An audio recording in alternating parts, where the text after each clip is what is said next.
Jimmy, we're back for another Between Two Fiduciaries. How you doing today? I love it. I'm great, Jeremy. How are you? Doing great. It's beautiful outside. Yeah, We're getting some work done, but I'm looking forward to getting back outside again. absolutely. So today we're talking about Roth, and this is definitely one of our favorite subjects. Absolutely. As a tax man, it's always one of my favorites.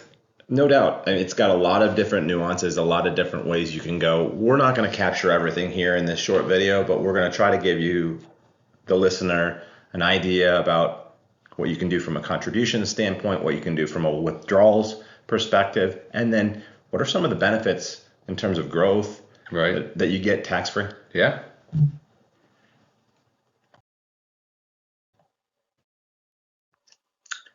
Okay, there's different types of Roth accounts, and this hasn't always been the arc of what it's looked like. It's changing. There's always changes. It seems like federal law is always constantly moving and shaping different avenues of opportunity. Sometimes some potholes that you got to go over. Right. But you got your basic Roth IRA, right? Talk to me about that. So yeah, I think there's a very big distinction between the Roth IRA and the Roth 401k and the 403b. The Roth 401k and the 403b basically interchangeable, right? But the Roth IRA, you have earnings contribution limits, that can preclude you from being eligible to make a contribution to it. You have contribution, the amount that you can put in is into the Roth IRA is less than the retirement plan Roth accounts. So, but not all 401k providers allow you a Roth. So sometimes the Roth IRA is your only option to getting money into a Roth account. But the big takeaway here is that the Roth IRA is vastly different from the Roth 401k and the 403b. One of the things I sometimes hear from people is, can I do both? Right. Yeah, And of course you can. Yes, you can. If you are if you have an employer sponsored plan that allows for a Roth 401k and you are you fit the earnings contribution limits, or you're under the thresholds, you're able to contribute to a Roth IRA or to a traditional IRA if you wanted, in addition to doing your employer sponsored plan. Great. Now we're going to get into some of the details. So what we got here, two different sides of the coin. Roth IRA on the left-hand side, and then the Roth 401k/403b. These are the contribution limits. And look, they both have some similar guardrails to them. There's sort of a 50-year-old, either below 50 or above 50 years old, right, kind of thing. That's the catch-up, as they call it. So in the Roth IRA this year, and this changes every year, or I'd say it changes most years. Right, most years. You can do $7,000 up to $7,000 worth of contribution. That does mean you can put in less than $7,000 if you actually have less than $7,000, right? Right, absolutely. But again, I think the big takeaway, as I mentioned earlier here, is just looking at the difference in the dollar amount of the contribution limit. 7,000 to 8,000 in your Roth IRA compared to 23 to 30,500 in the Roth 401k, 403b. Right? Yeah. Huge difference. You can really juice it up, right? And this comes down to a question for each individual person. Let's just say for a moment that you've got access to both of these. Then it's really a question of two things, isn't it? It's a question of what makes sense in your financial plan and what makes sense from a tax perspective for you. No question. And those are things that are ever changing, right? And that's why we talk about planning. Like this is we need to build a plan for folks, but that plan is not a one-time, set it and forget it plan. It's something that evolves and changes and lives and breathes. As you mentioned, Congress continues to keep changing the rules and regulations around account types, distribution rules, and whatnot. So it's really important that you're assessing this, for yourself. There's a lot of general guidelines that are discussed, but it's very important that you understand how these rules fit you. Yeah, and there are more rules, and we're not diving into every single nuance and nook and cranny here. It's too boring, right? To be honest with you. But if you have questions on those things, we're always available to answer those questions. No question. And there's a lot of inside math on these things, so you just got to let us know if you have questions. Speaking of some of the nuances, the IRS contribution rules for the Roth IRA.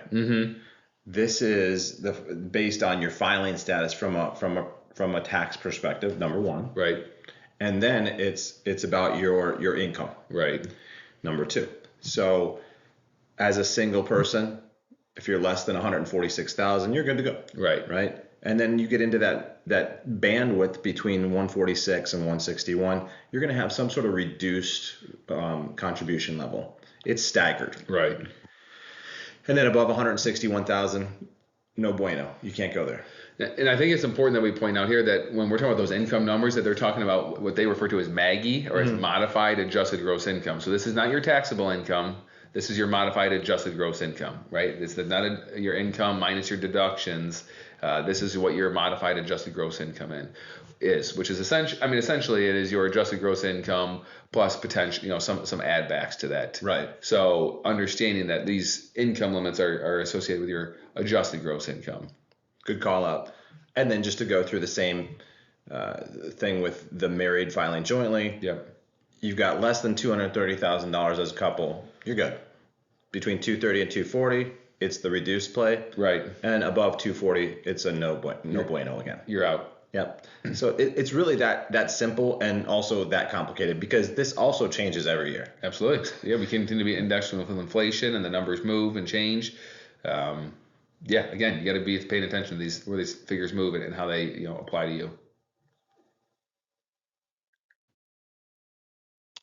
Okay, Roth IRA withdrawal.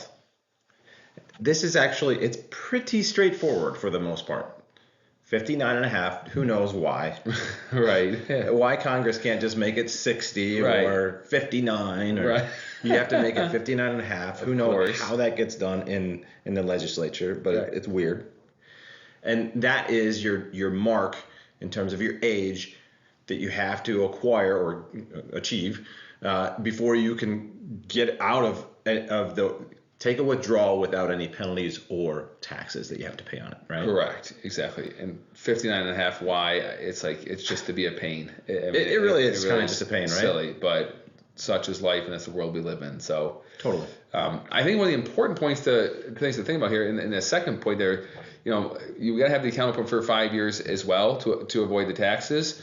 However, the Roth, and when you're thinking about in a plan and where should you pull money from to, as cash needs arise, if you have an emergency, let's say you put money into the Roth IRA and you need to pull the money out before 59.5 or before the 5 years because whatever has happened in your life that you've decided this is the best source of funds that you need. Right. This FIFO that we have highlighted here is first in, first out. The money that you put in is the first dollars that come out. So you actually will not be, your initial contributions will never be subject to tax or penalties. You always get that back. So if you're to make let's say you're eligible to make a $7,000 contribution in 2024, and you need to take that money back out in 2025, that first $7,000 would come back tax-free, penalty-free. Right. What we're talking about here is I need the growth of the earnings on that original $7,000 contribution. So let's say you put in $7,000, it's now worth 10. Right, that you're and you needed to distribute the full $10,000 account. Well, the $3,000 of growth in that account is now going to be subject to the tax and penalties that we're looking at here. Such a good call out, because here's one of the things. Sometimes people hem and haw about whether they're going to do the Roth. Right. They want to make sure that they have liquidity in their portfolio, have some cash on the sidelines, have that emergency.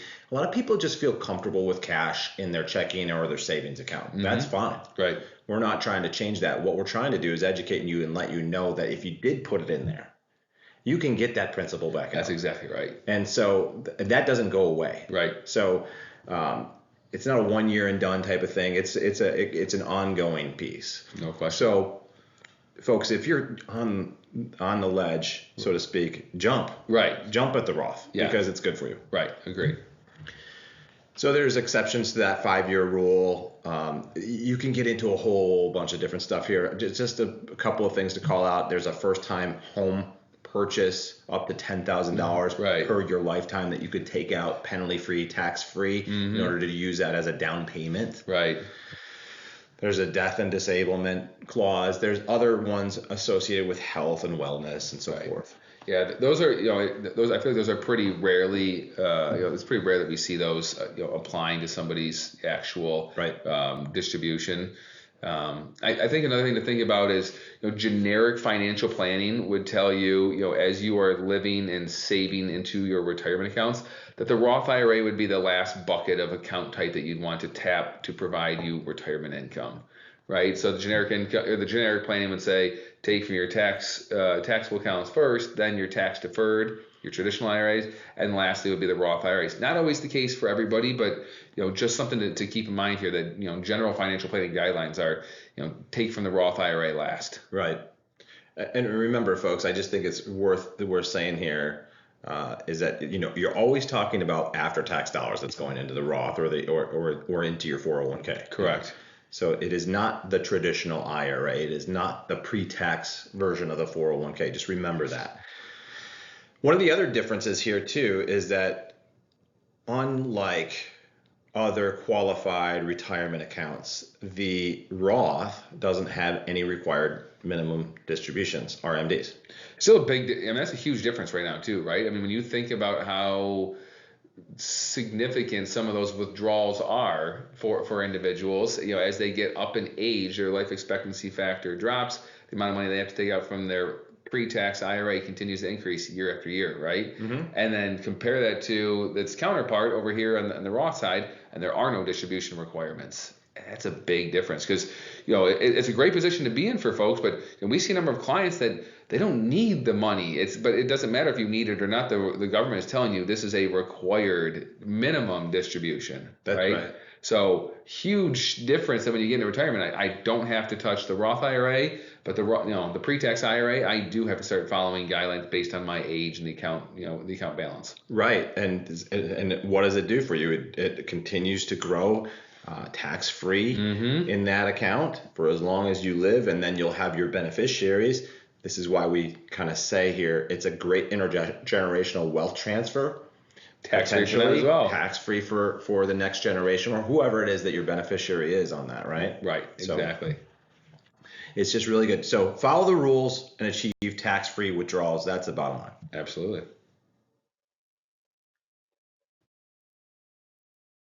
All right, the Roth 401k, 403b withdrawals are different. Not significantly different. We grabbed this from the Motley Fool, thought it was a nice little slide here.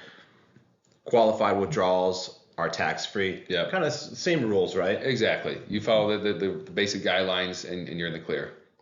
Follow the 5-year rule here. Yeah. Once again, what does this mean, folks? It just means that in your journey, it behooves you to get started with, your 401k, 403b earlier. It behooves you to open up a Roth IRA earlier. Right. So if you haven't done that already, consider doing that and getting some money in there and getting that stopwatch started on the 5-year rule. So I think it's important that folks know, let's say we just finished doing the 2023 tax returns, right?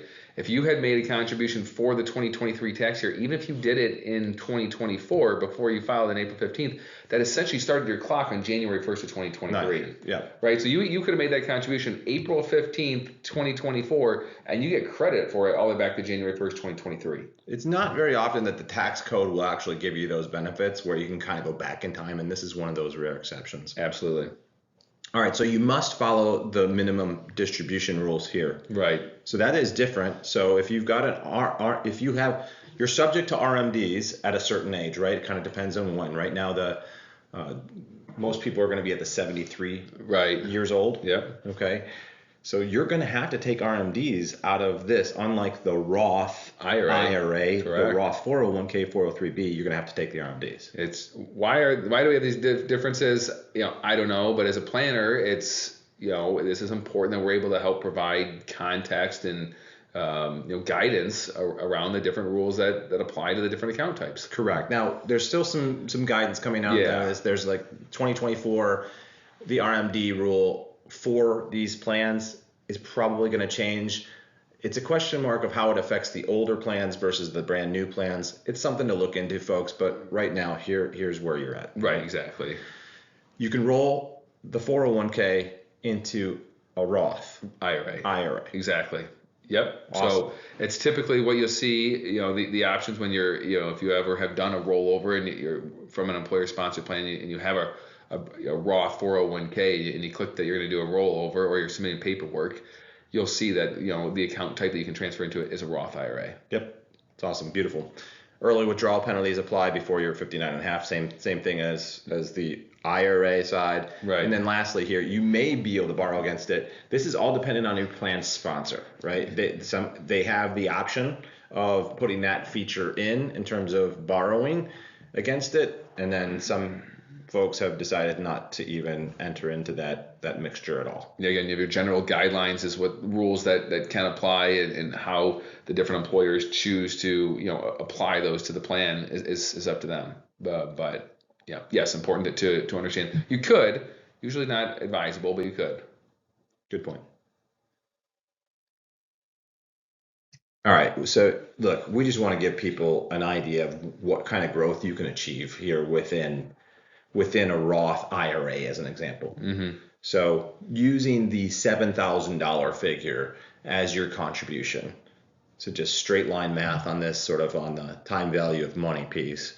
If you put $7,000 in a year for 10 years, your contributions are $70,000. Like you were saying before, if you needed to take that money out, you could always take that money out tax-free, penalty-free. Right. Yep. But your growth on that goes to $101,000. Yeah. At an 8% clip rate of return. Yep. Great, 10 years, awesome. Like that's pretty good, right? I mean, now you have over $100,000 of money to tap into completely tax-free. It's amazing, all tax-free. That's the beauty of this thing. Because again, if you were in a traditional IRA, you'd pull it out, it would all be taxable. Every single dollar. Every single dollar. Yep. So for most people, I don't know, it's 20 to 30%, let's just say. Yeah, and you factor in state taxes, yeah. So I'm not going to bore you with all the details you all can see on the screen here, but it works out. If you set one for 40 years and you're consistent with it, you can walk away with nearly $2 million after 40 years. I think that's the real messaging here. Let's say you're 35 years old, start now, right? If you're 25 years old, start right now. You do need earned income. Right. Right? Yep. But I mean, heck, we have clients who have children who are in their teens who are working with earned income, and they're putting money away and doing Roth IRAs. Right. It behooves them to do that for the rest of their lives. I mean, we can't say this or emphasize it enough, but the sooner you can get money into a Roth IRA, the better off it's going to be for you. There's a lot of Roth-related financial planning, isn't there? Oh, yeah, absolutely. These are things that we talk about with clients on a regular basis. I think at this point we're probably starting to lose folks' attention span. But I think these are super, super important and potentially incredibly valuable tools that are related to or stem from the Roth IRA that can provide substantial value, flexibility in their retirement plan, improving the transition from an intergenerational perspective. I mean, there's some really powerful planning work that's captured in this pyramid here. But I don't think we need to go into the details of every piece of this puzzle at this point. Agreed. It starts to get mind-numbing after a while, but know that we're going to tackle some of these in future episodes of Between Two Fiduciaries for On Track Wealth Management. With that, we've got one more slide for you. It's a fun one. Yes. Great cartoon. It's from a gentleman named Randy Bish. I found this on Forbes, and it says it all right there. That's right. And I only had to pay tax on the seed. That's amazing, right? It really is. That's the power of it. It is the power. Well, thanks again. Thank you. Have a great one. And folks out there, if you need any help with these Roths, just let us know.